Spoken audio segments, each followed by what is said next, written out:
Okay, so you have built rapport, you have checked your posture is right, you have set up the consultation, and now you're getting to the point where you need to ask for the sale. Now, you don't want to ask too soon, but you want to make sure, first of all, that you always have in mind that your consultation, you want it to end with a yes or a no, or your sales conversation, you just want it to end with a yes or a no. If you've made your presentation, if you found out what they need, you're going to make them the offer and they will either say yes or they will say no. You don't want them to say, oh, I'm going to go and think about it, or I have to talk to my wife. That's why you have to qualify them before you actually even start the process. So you don't want to, you want to make that agreement with them beforehand that this is what's going to happen. I'm going to find out what you need. I'm going to show you what I have. I'm going to create a package for you and make an offer to you, and you will tell me whether or not you're going to take the offer. So you tell them that beforehand, even as you're starting the consultation. And then, so now you get to the point where you've gone through the process, you've shown them everything. They've tasted the cakes, they've looked at the pictures, they've, told you their own ideas for designs. You've come up with something, you have imagined what the whole event is going to look together and everything. Now it's time for you to ask for the sale. So first of all, you want to aim for that yes or no. Second, you want to requalify the need. So generally, just what I've just said, you want to just summarize. This is what we've talked about. You said you want a cake for your 12-year-old twins. You know that their favorite thing is Despicable Me, Minions, and so you want to, you just want to go through what you've talked about and that kind of thing.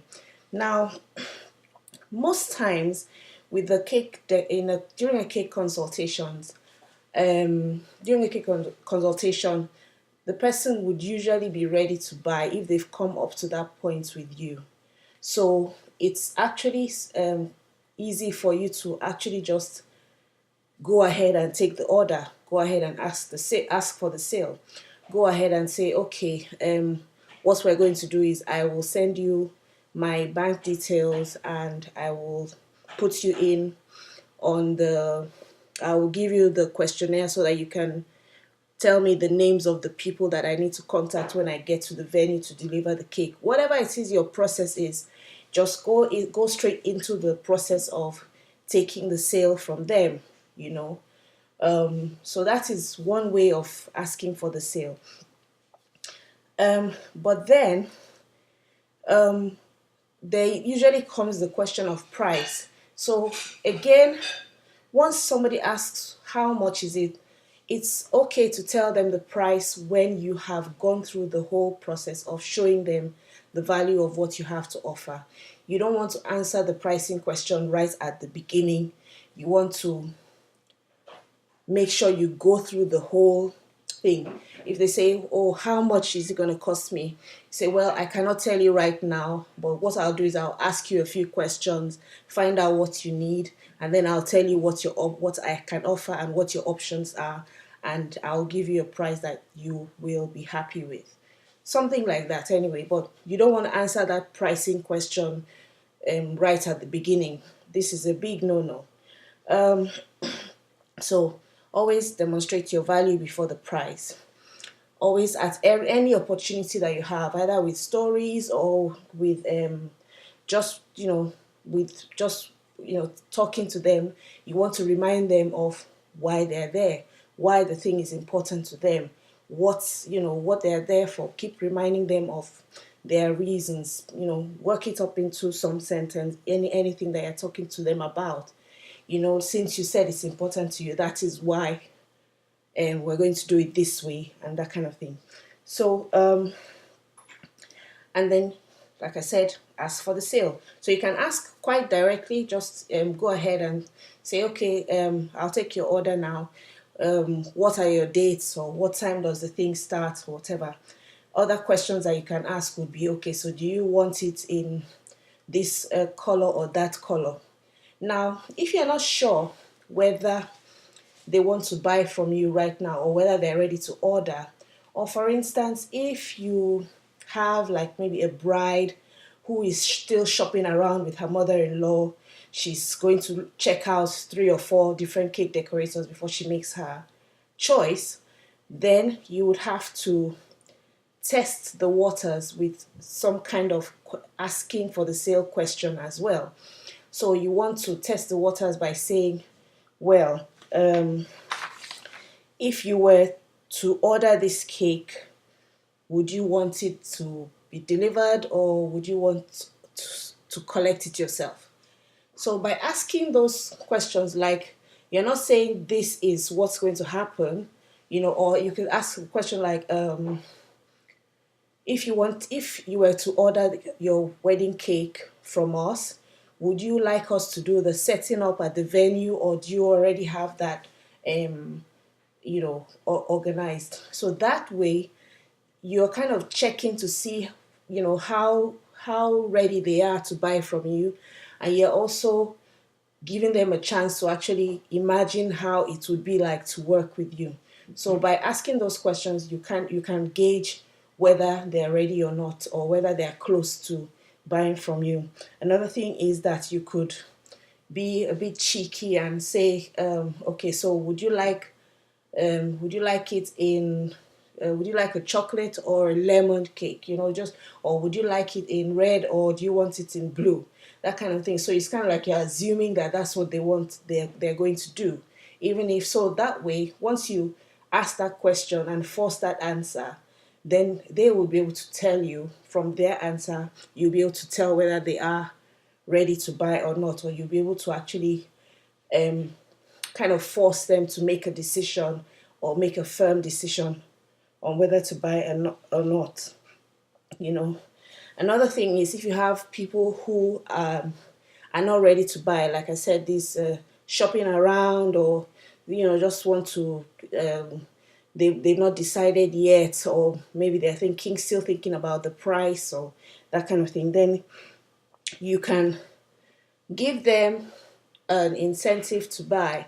So you can say, if you buy today, I will be happy to throw in free delivery, or I would be happy to throw in an extra sheet cake for the kitchen, so that you don't have to cut it to the main cake completely, or you can throw in something, or I'm happy to throw in some balloons and candles for the child's birthday cake. But if you just give that incentive, think about it beforehand.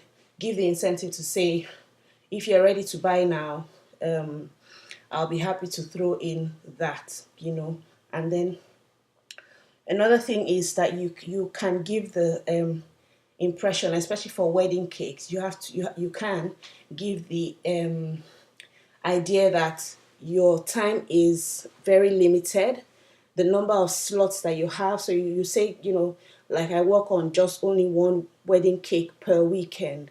So if you're sure that this is what you want, you would need to book in your weekend beforehand, because I cannot guarantee that the booking would be available if you say you want to go and think about it and come back.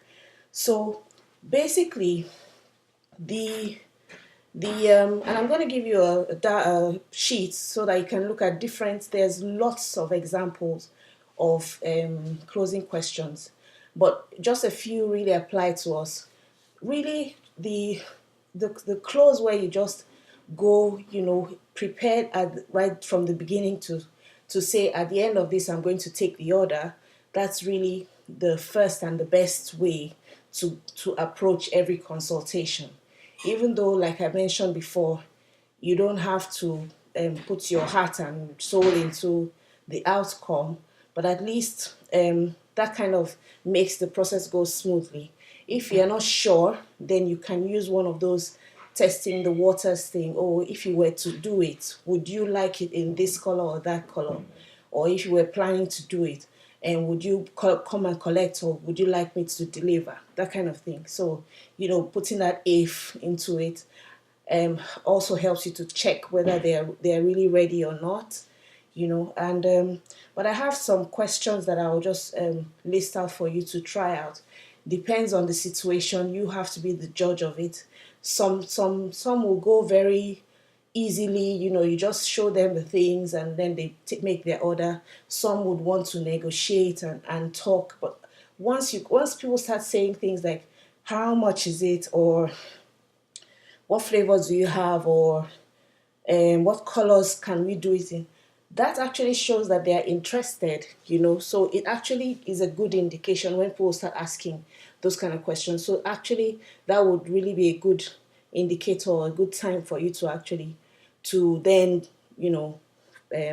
finish the sale. But once the person just says, okay, I'm ready to buy, where do I sign, or how do I pay, just keep your comments to the minimum, process the sale, and don't try to at that point continue to talk, or else you might just find yourself talking yourself out of the sale. So that is it for closing the sale or asking for the sale. See you in the next module.